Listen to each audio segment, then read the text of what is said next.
Hello everyone, PallyTime here. Welcome back to Heroes of the Storm. In today's video, we are once again going to be playing as Kerrigan. I just played her the other day, and we went for builds focused on her siphoning impact and her clean kill still. But today, we are going to be going for a bit more damage. We're going to go for the sharpened blades into psionic pulse, and then I'm thinking bladed momentum so we can do it all more often. And the idea is that instead of relying on the sustain from Ravage at level 1 and 4, we're going to rely on just our pure damage output to generate enough of a shield to keep us alive. That's the plan. Wait till they get a load. All right, ladies and gentlemen, we find ourselves on the battlefield of eternity today.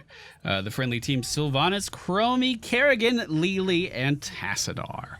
The enemy team Nova, Lunara, Li Ming, a silenced Lily, and a silenced Gul'dan. I tried to record a video for this particular build earlier, and the enemy team had a silenced Illidan who fed the entire game.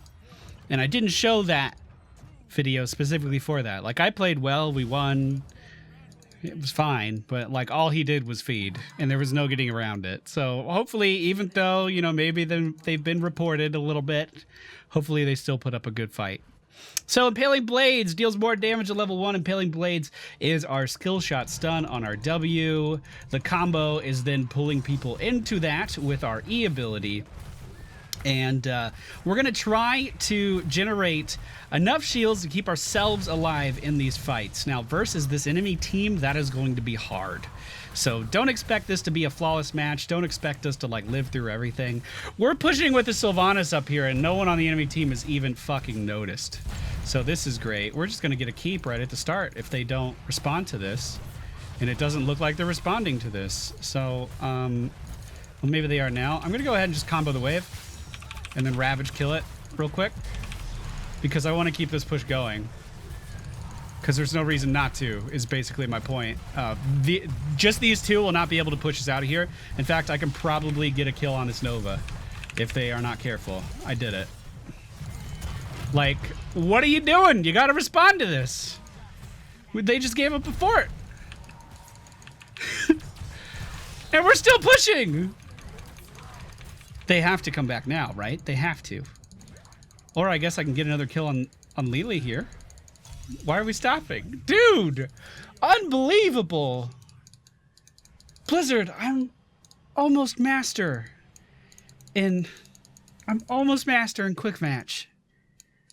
I love you. You make my favorite video games.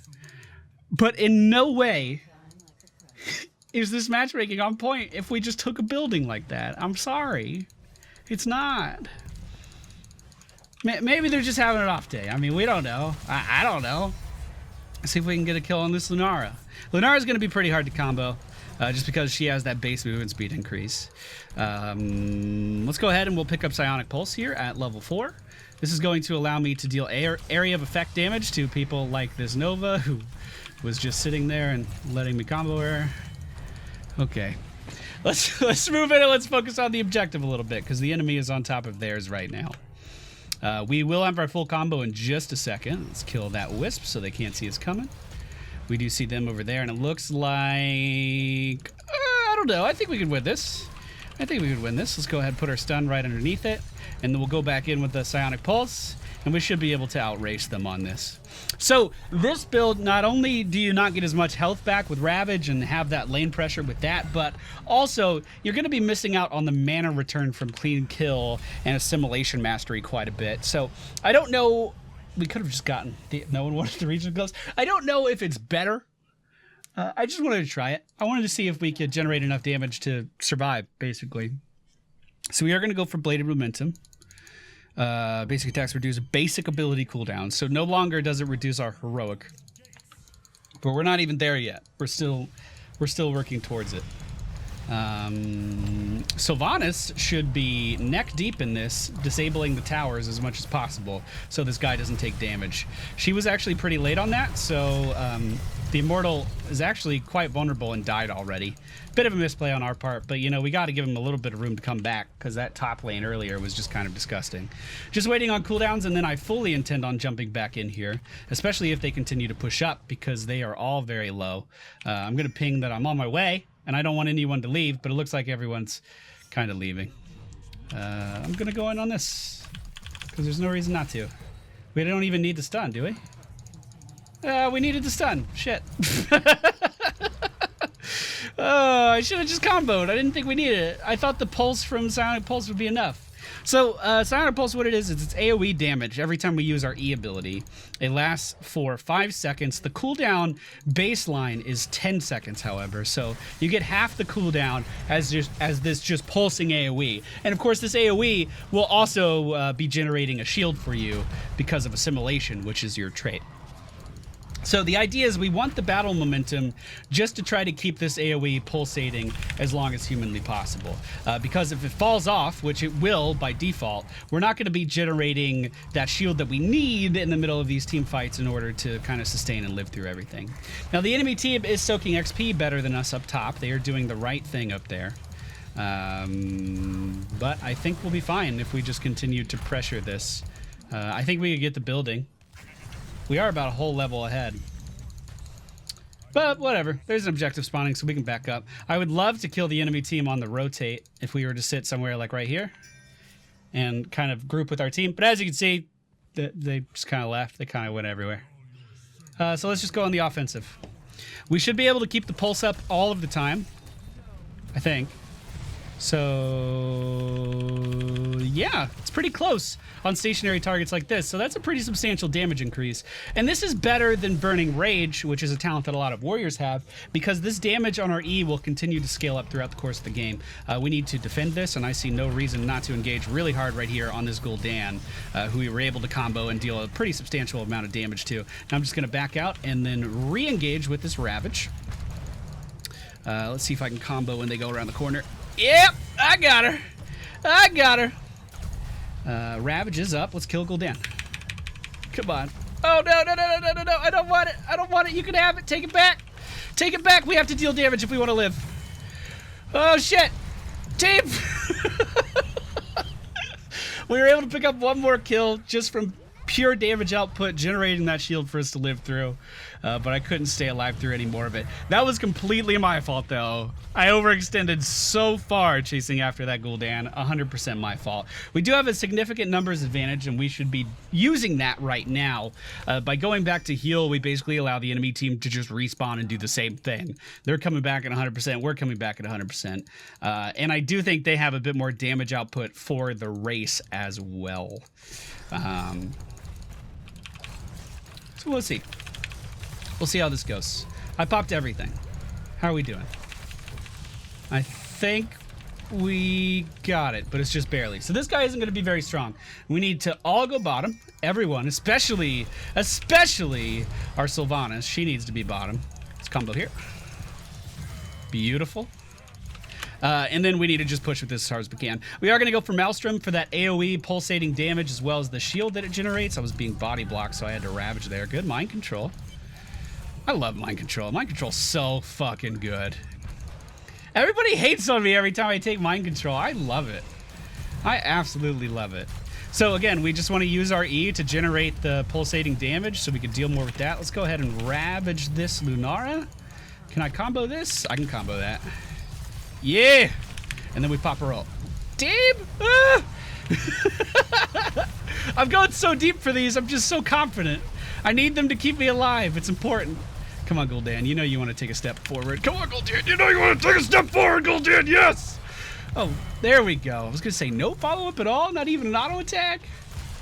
Wow, we are just having our way with this enemy team here. If Li Ming re-engages, I'll jump all over that. I needed her to be a little bit closer. Oh, I'm a monster! I'm a monster! Now it does feel weird not to be able to regen off of the minion wave because I was so used to the clean kill and the siphoning impact, It's very strange not to do that. And it's important to mention again that I do not have Assimilation Mastery, which would be giving me that health return.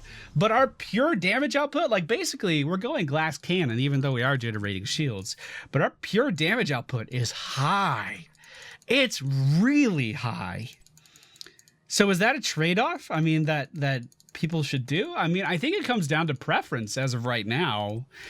Granted, I don't think we're going to get very late into this game, but I'm going to be really honest with you. This is the third time I've tried to record this, and this is probably the most competitive match that I've had so far while doing this. So I think I'm going to show this build anyway. Nova is up top, and Lily's right behind her, so we are in a little bit of trouble here. We'll just go ahead and interrupt that triple tap. But yeah, I was outnumbered. That was my fault. The friendly team was able to rotate down to the bottom lane and get that. So we have 2 mercenary camps pushing bottom right now. The enemy team really doesn't have the best lane clear in the whole world. So I do think this could do a lot of damage, specifically if Lunara or Li Ming does not go back to defend it. Actually, Gul'dan could defend it too. So, okay, I take it back. They do have decent lane clear. We are going to go for double strike here, which whenever we use an ability, our next basic attack hits for 75% bonus damage. Now, it's important to remember that we have the cooldown reduction put into our build as well, so we'll be able to spam our abilities more often, and in a perfect world, get that damage bonus tick more often as well. I missed the combo by an inch. Now, with the old build, missing that combo there would have been fine, right? Because I just ravage every minion in the zip code, and then all of a sudden, you know, I'm back to full health. But because I missed that combo there, I really had to back out immediately. Like, I was put in a position where I went all in, I missed, and I was punished really, really hard for that. Really hard for that, actually. We definitely want to go on the offensive here, so let's go ahead and we'll push in. As far as like mana sustain, I mean, it seems okay. I think if we were in prolonged fights, this could be a bit of a problem. But, you know, just doing this stuff, it seems fine. I kind of don't want to use Ravage just for damage here. I mean, I suppose I could. This is a 2-man combo here. Actually, I missed everything. The mind control is out on this Lunara. She's very deep into the friendly team. But again, I am just kind of taking a bunch of damage, and I didn't have the abilities up to kind of lower that damage. And if I miss my combo, I'm super punished. The ultimate, probably too late. I'm going to die from poison if I don't get a jug. There we go. Thank you.